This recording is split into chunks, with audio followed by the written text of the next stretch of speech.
Okay, so you have $1,200 invested in 2 stocks. One of the stocks earns 8% per year, and the other earns 12% per year.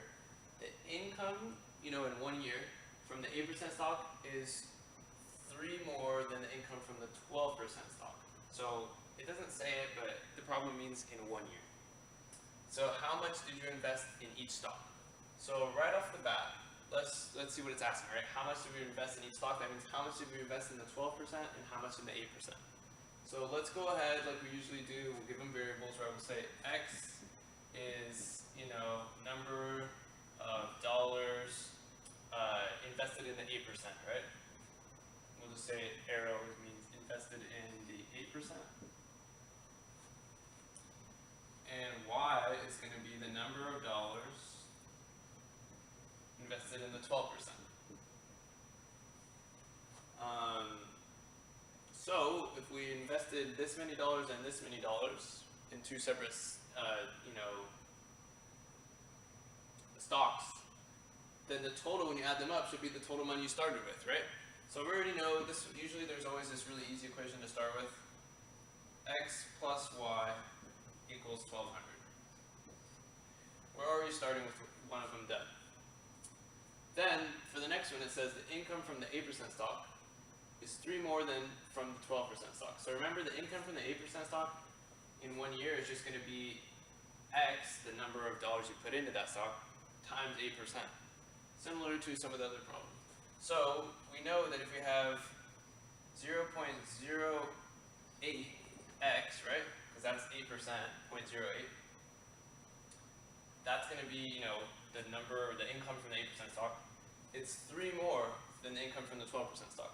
So we can say that it's equal to 0.12 y plus 3. Because this is the income from the 12% stock, and so we're saying this one over here is 3 more than this one, so it's this plus 3. So pretty similar to the one you tried on your own recently. And so now we have 2 equations, we just have to solve. So we'll solve for x, let's say. So x is going to be 1,200 minus y, right?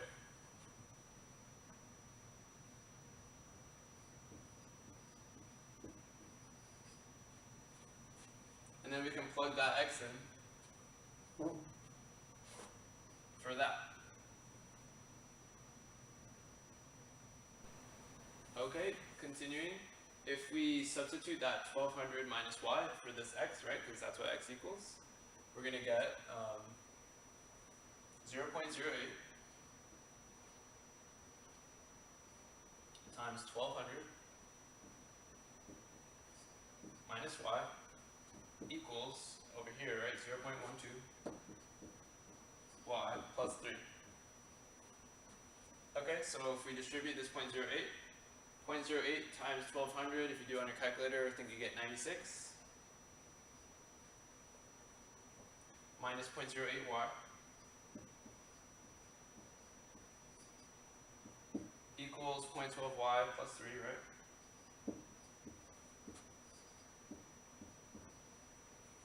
Okay, so let's go ahead and put all the y's on one side and everything else on the other side. So I'm going to go ahead and add 0.08y to both sides.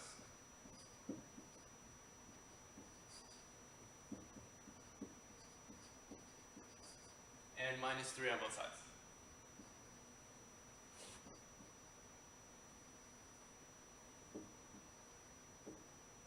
Okay, so 96 minus 3 is 93. Then this cancels. And then this cancels too, and 0.12 plus 0.08 is 0.20, or just 0.2, right? So we get 0.2y. And then you divide both sides by 0.2. Okay, and then so 93 divided by 0.2, I think if you do that on your calculator, you get 465.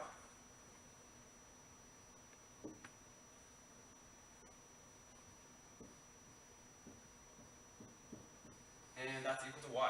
And so remember, y is the number of dollars that we invested into the, I think, 12% stock. And so we already know that, we could even put, we could put dollars, right? And so that's one of our answers. And so to solve for x, all we have to do is back to this right here, x equals 1200 minus y. And so we know that, here, we'll write that back down there.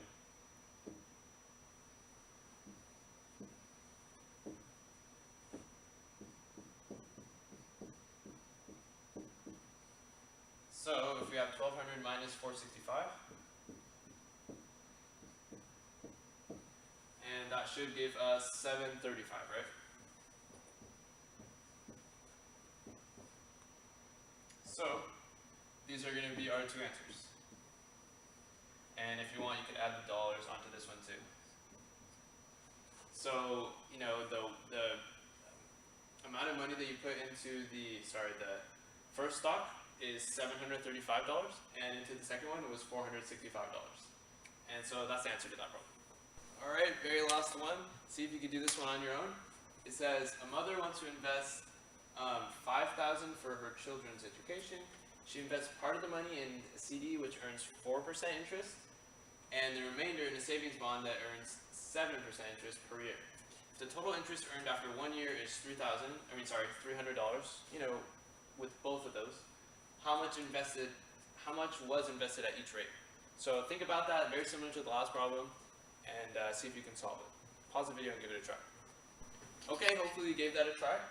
So basically what's going on here is, if you were to call x the number of dollars you invested into the CD, and y the number of dollars invested into the savings bond, then you'd have x plus y equals 5,000, right? Because you didn't save any of the money, or you didn't invest it into a third option, right? You just only did those with all your money, so the total should be x plus y. And also, if you take 4%, multiply it by the amount of dollars invested into that one, and 7% times the amount of dollars invested into the 7% interest bond, then you should get your total that you earned, right? $300. And so here's your system of equations. You just have to solve that. A trick you can do is you can multiply by a number to get rid of all the decimals. And so for this one, you'd multiply by 100 onto this equation on both sides, right? Because, you know, you want to move this decimal 2 places, so you have to multiply it by 100. So if you did that, you'd get 4x plus 7y equals 30,000. And so, yeah, 30,000 is a large number, but now you don't have to deal with any more decimals. And so then you could just solve this system of equation between these two equations. And again, you know, like your first step would be solve for y maybe, and then plug it in right here. And so you should get the answer x equals 1,666, and 6 repeating, so maybe round this up to like a 7. And then y equals 3,333. So cool, thanks for watching. Hope you learned how to do some of these problems.